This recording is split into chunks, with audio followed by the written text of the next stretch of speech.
Machiegni nya Ramogi jonga chenro ni mar ka gi kacha nyinga en James Opondo.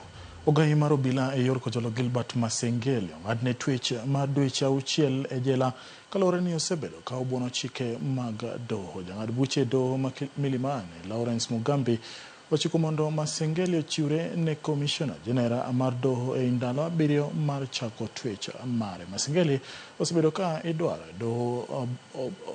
doho mondo odwok penjo e wi lala jo Kenya deka mane obila olalgo e kar dak ma Kitengela, kata kamano e kinde duto ok osebedo ka ochopo e mbele doho no. Mugambi ogolo chik mondo kaponi ok ochiwre to jatend migawo mar arita Kithure Kindiki ne otwe e jela kaluwore kod chik mar doho. Court entered a finding of guilty on the 9th of September 2024 after all efforts afforded to the contemner to purge the contempt were ignored.